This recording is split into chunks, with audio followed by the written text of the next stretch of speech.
Oi, turma.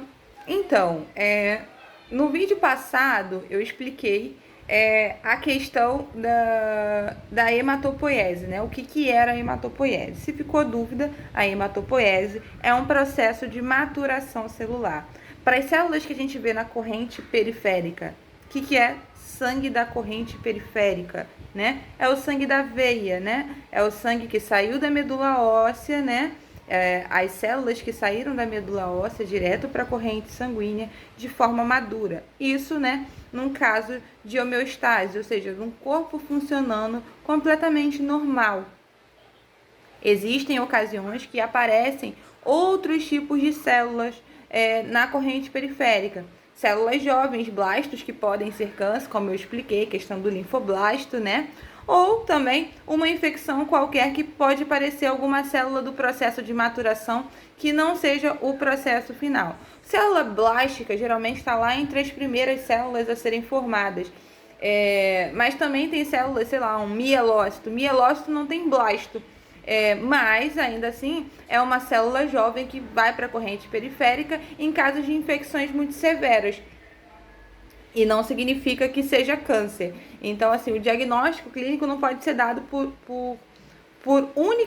uma única questão alterável. Você vai ver um conjunto, questões bioquímicas, as células e todo o funcionamento junto com a sintomatologia, porque a clínica é soberana.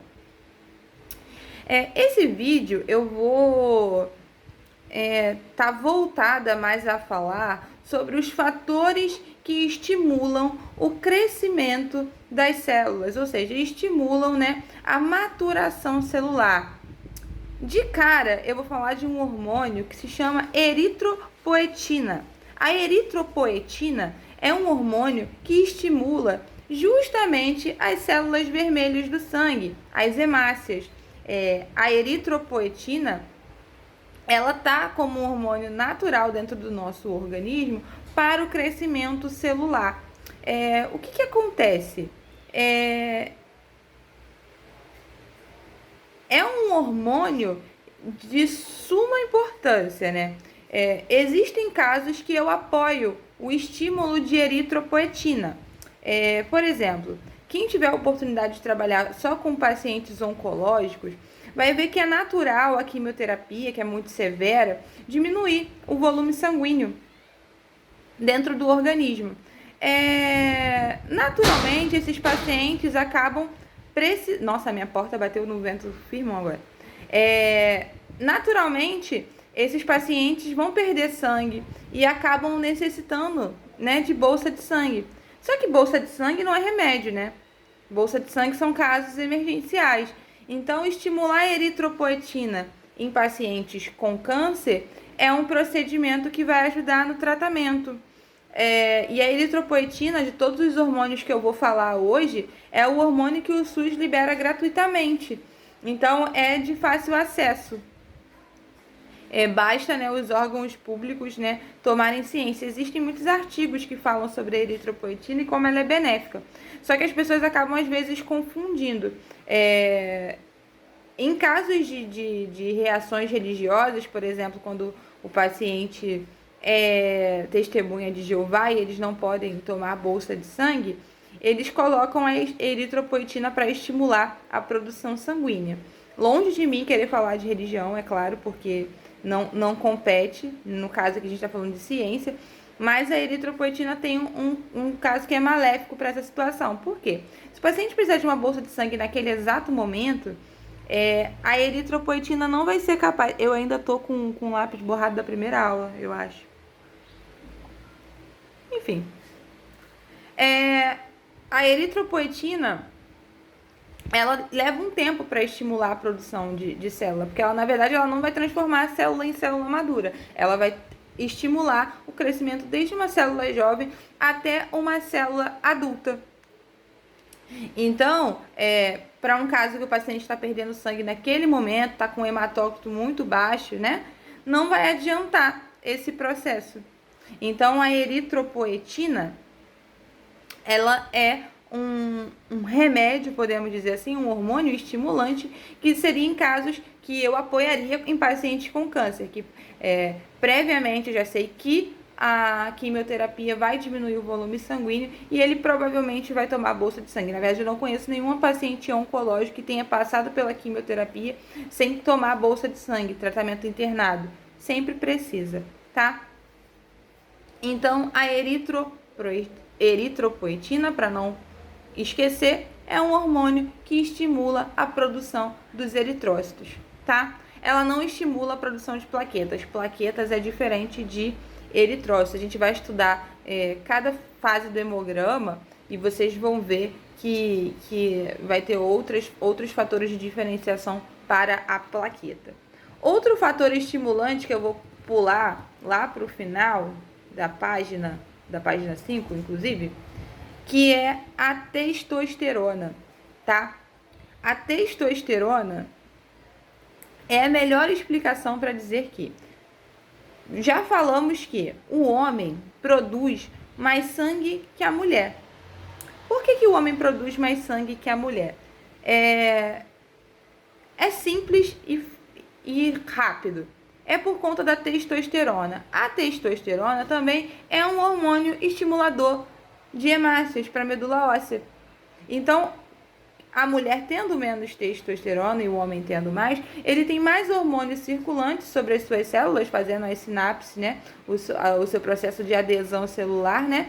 Que vai estimular a produção de hemácias. Então, é só por isso que o homem tem mais sangue que a mulher.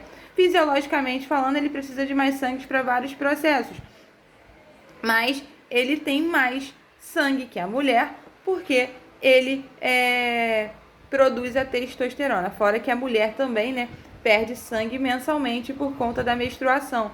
Mas ainda assim, o principal fator do homem ter quase 2 litros de diferença a mais de sangue que a mulher é por conta da testosterona.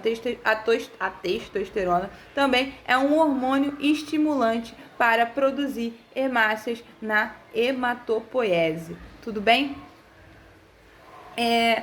Vão existir, tá, vários fatores de crescimento, assim, mas os que a gente mais escuta falar é da eritropoetina e da testosterona, né? Mas a gente vai ter fator estimulador, como eu botei aí, da colônia de granulócitos.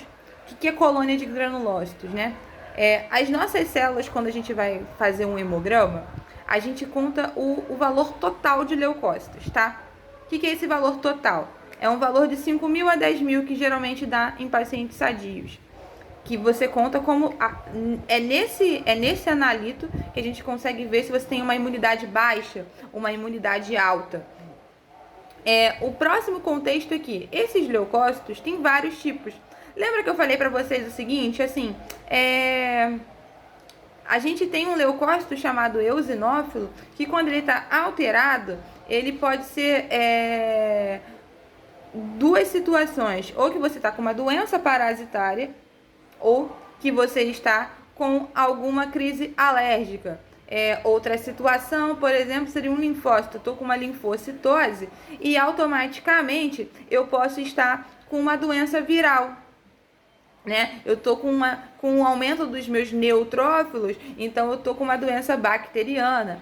Então, assim, cada célula ela tem um indicativo, né? Podem indicar coisas, não diz qual é o vírus, qual é a bactéria no hemograma, mas essas células, elas sofrem diferenciações.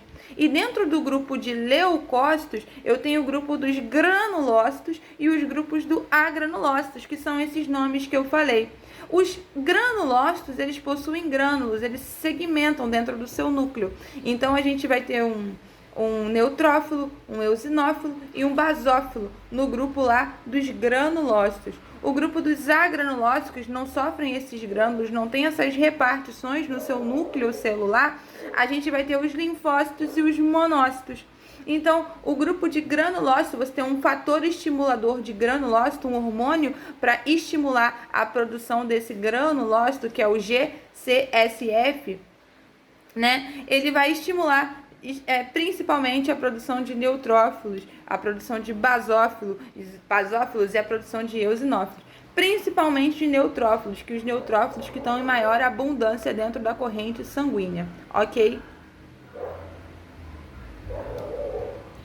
Lá a gente vai ter também outro hormônio muito importante, que é a trombopoetina, que já é um hormônio que vai estimular o crescimento das plaquetas para trabalhar dentro da coagulação, tá? Então a gente vai ter vários hormônios. Hoje, como trabalhinho de casa, né, eu quero que vocês façam um trabalho sobre as interleucinas, que vai ser o que a gente vai falar na próxima aula. Tudo bem?